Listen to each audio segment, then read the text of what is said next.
بسم اللہ الرحمن الرحیم۔ السلام علیکم ورحمۃ اللہ وبرکاتہ۔ میرا نام علی عمران شاہین ہے اور میں اپنے سوشل میڈیا نیٹ ورک سے آپ دوستوں کے سامنے حاضر خدمت ہوں۔ آج ہم جس موضوع پر بات کریں گے وہ تاریخ کا ایک ایسا واقعہ ہے جو عام طور پر لوگوں کے علم کے اندر نہیں ہے۔ 11 مارچ 1873 کے دن پورٹ بلیئر کالا پانی کے جزیرے کے اوپر مجاہد آزادی شیر علی خان آفریدی کو انگریزوں نے پھانسی دی تھی۔ یہ شیر علی خان آفریدی کون تھے جن کا آج ہماری کتابوں کے اندر اور ہماری تاریخ کے اندر تذکرہ ہی موجود نہیں؟ یہ شخص وہ عظیم مجاہد تھا جس نے اس انڈیا کے اوپر، اس ہندوستان کے اوپر قابض وائسرائے ہند لارڈ رچرڈ میو کو واصل جہنم کیا تھا۔ یہ واقعہ 8 فروری 1872 کے دن اس وقت پیش آیا تھا جب ہندوستان کے لارڈ رچرڈ میو وہ پورٹ بلیئر کالا پانی کے جزیروں کے دورے کے اوپر پہنچا تھا۔ وہاں پہ اس کے جانے کا مقصد یہ تھا کیونکہ کالا پانی کے جزیروں پر ہندوستان کی آزادی کے لیے جو لوگ بھی کام کرتے تھے ان کو انگریز پکڑ کے وہاں پہ سخت ترین سزائیں دیا کرتے تھے اور آزادی کے تمام متوالوں کو وہاں پہ قید کر دیا جاتا تھا۔ پورٹ بلیئر پہ جانے کا اس کا مقصد یہ تھا کہ ان لوگوں کو بتایا جائے کہ تم لوگوں نے انگریزوں کے خلاف علم بغاوت بلند کیا ہے، بغاوت کی ہے، تو ہم تمہیں عبرت کا نشان بنائیں گے اور ہم تمہیں یہاں پہ پہنچا کے سخت ترین سزائیں دیں گے۔ دن بھر وہ لارڈ رچرڈ میو جسے یہاں پر پہنچنے پر 21 توپوں کی سلامی بھی دی گئی تھی، اس کی بیوی بھی اس کے ساتھ تھی اور اس کے ساتھ محافظوں کی اور افسران کی ایک بڑی ٹیم بھی تھی، وہ دن بھر وہ مجاہدین کے اور آزادی پسندوں کے ان قید خانوں،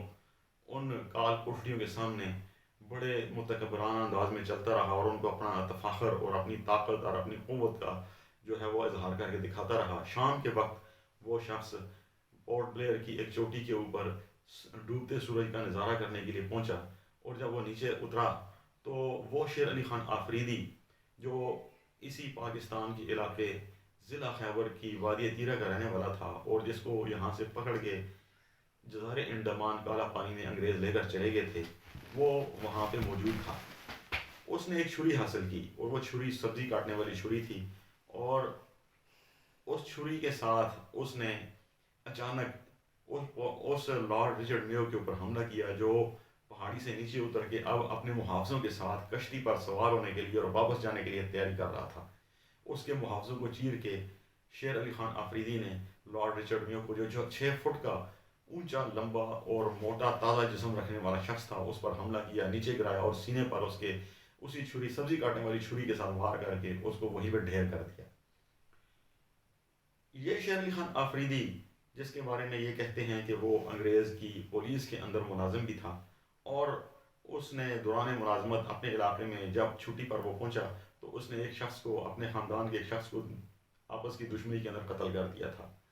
اور اس قتل کی وجہ سے اس کو پہلے سزائے موت ملی اور پھر سزائے موت کو عمر قید میں تبدیل کر دیا گیا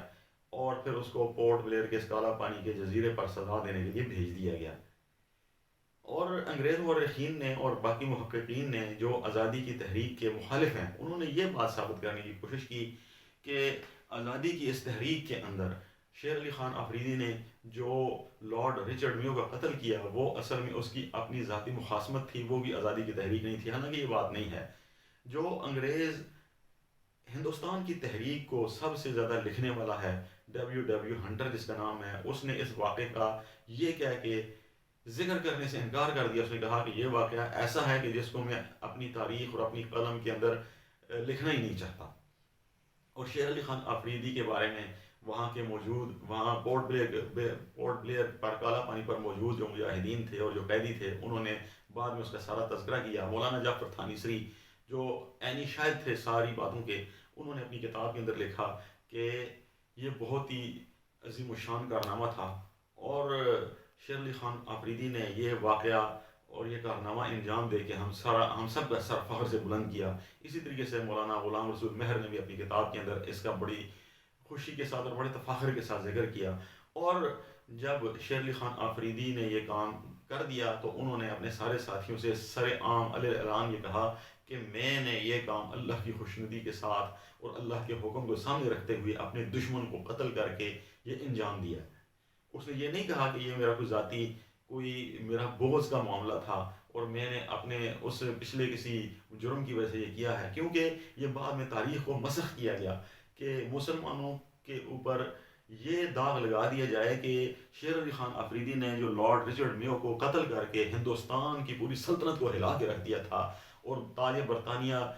لندن کے اندر بیٹھا ہوا دہل گیا تھا، یہ واقعہ کوئی آزادی کا واقعہ نہیں تھا، یہ بلکہ ذاتی مخاصمت کا تھا، اور اس کو بہت ہلکا کر دیا جائے۔ جبکہ شیر علی خان افریدی نے بعد میں اعلان اور عدالت کے اندر یہ کہا کہ میں نے اللہ کی رضا کے لیے یہ کیا، آزادی کے لیے کیا، اور اپنے لوگوں کو یہ سبق دینے کے لیے کیا کہ ہم انگریز کی غلامی کو مزید برداشت نہیں کر سکتے، ہم انگریز سے آزادی چاہتے ہیں۔ اور ساتھ ہی پھر اگلی بات، اس نے اپنی شہادت سے قبل 2 مرتبہ لا الہ الا اللہ محمد رسول اللہ کا کلمہ بھی پڑھا، اور انتہائی خوشی اور متانت کے ساتھ وہ پھانسی کے پھندے پر پہنچا، اور 11 مارچ 1873 کے دن پورٹ بلیئر کے کالا پانی کے جزیرے کے اوپر ہی اسے پھانسی دے دی گئی، پھر وہیں پہ اس کی قبر ہوئی، اور لارڈ رچرڈ میو جو اس کے ہاتھوں قتل ہوا تھا، اس کی لاش کو پہلے ہندوستان لایا گیا، اور اس کے بعد وہاں سے اٹھا کے اس کو واپس لندن برطانیہ پہنچایا گیا، اور پھر اس کی آخری رسومات وہاں پہ ادا کی گئیں۔ وہ لارڈ رچرڈ میو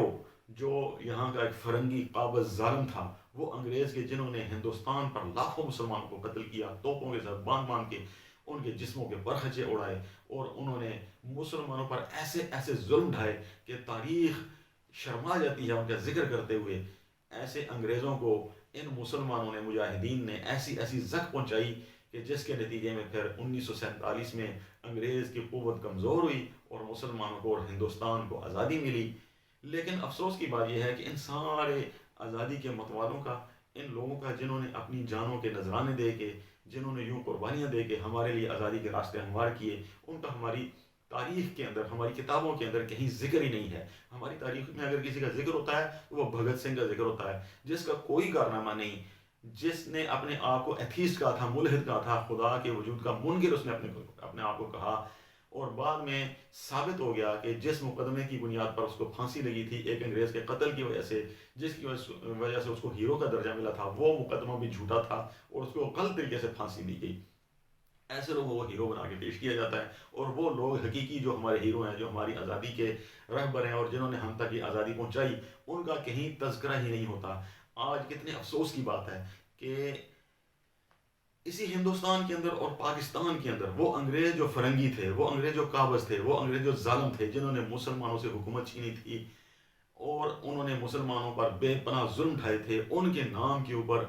شہروں کے نام ہیں، ان کے نام کے اوپر عمارتوں کے اور اداروں کے نام ہیں، سڑکوں کے نام ہیں، مختلف چوک اور چوراہوں کے نام ہیں، تعلیمی اداروں کے نام ہیں۔ جبکہ یہ جو آزادی کے ہیرو ہیں، جو ہمارے مقامی تھے، جنہوں نے ہمیں آزادی کے لے کے دی، ان کا کہیں ہمیں تذکرہ ہی نہیں ملتا۔ لارڈ رچرڈ میو کے نام کے اوپر اس وقت لاہور کے اندر پاکستان کے جو بڑے بڑے ہسپتال ہیں،